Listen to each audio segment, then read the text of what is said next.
Hello everyone, আসসালামু আলাইকুম। সবাই কেমন আছেন? আশা করছি সবাই ভালো আছেন। তো আমি আজকে তৈরি করব রুটি দিয়ে ভেজিটেবলস নুডলস। সেটা আমি কিভাবে তৈরি করি সেটা আপনাদের সঙ্গে শেয়ার করব। তো পুরো ভিডিওটা দেখতে থাকুন।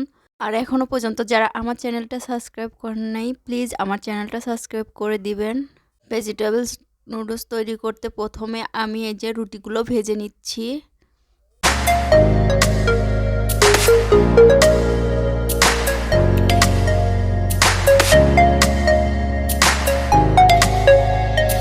এই যে আমার নুডলসটা তৈরি করতে যা যা লাগবে, এখানে রুটিগুলো ভেজে নিয়েছি, এখানে সবজি নিয়েছি, আপনাদের ইচ্ছা মতো আপনারা সবজি নিতে পারেন।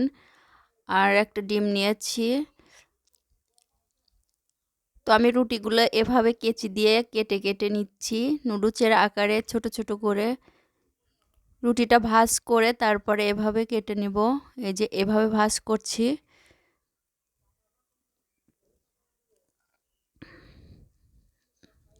এরকম করে আমি সবগুলো রুটি কেটে নিব। তারপর ফ্রাই প্যানে তেল দিয়ে দিচ্ছি, দিয়ে তারপর রসুন কুচি,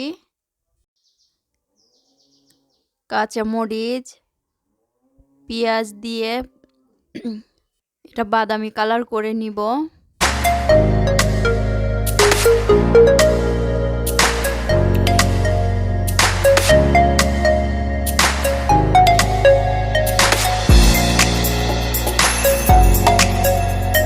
এখন আমি একটা ডিম ভেঙে উঠায় রাখবো ভাজি করে।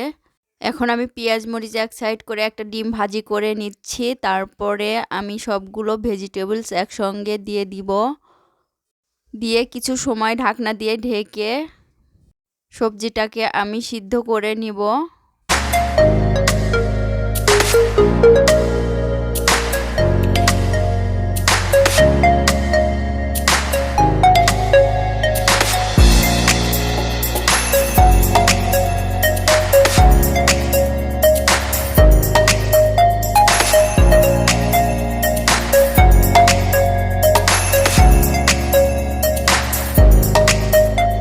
অনেকের বাচ্চা দেখা যায় যে সবজি খেতে চায় না, তাই এভাবে সবজি নুডলস রান্না করে দিলে সুন্দর মতো খাবে। আমার ছেলেও খেতে চায় না, তাই আমি এভাবে বানিয়ে দিই মাঝে মাঝেই।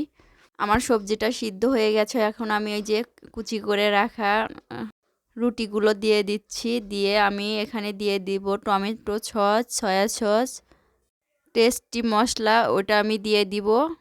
আপনারা নুডলসের মশলাও দিতে পারেন। সবগুলো উপকরণ একসঙ্গে মিক্স করে তৈরি হয়ে যাবে আমার মজাদার ভেজিটেবলস নুডলস। তো আপনারা বাসায় অবশ্যই ট্রাই করে দেখবেন, অনেক মজা লাগে খেতে। এটা বিকালের নাস্তায় খেতে বেস্ট। তো সবাই ভালো থাকবেন, সুস্থ থাকবেন। আল্লাহ হাফেজ।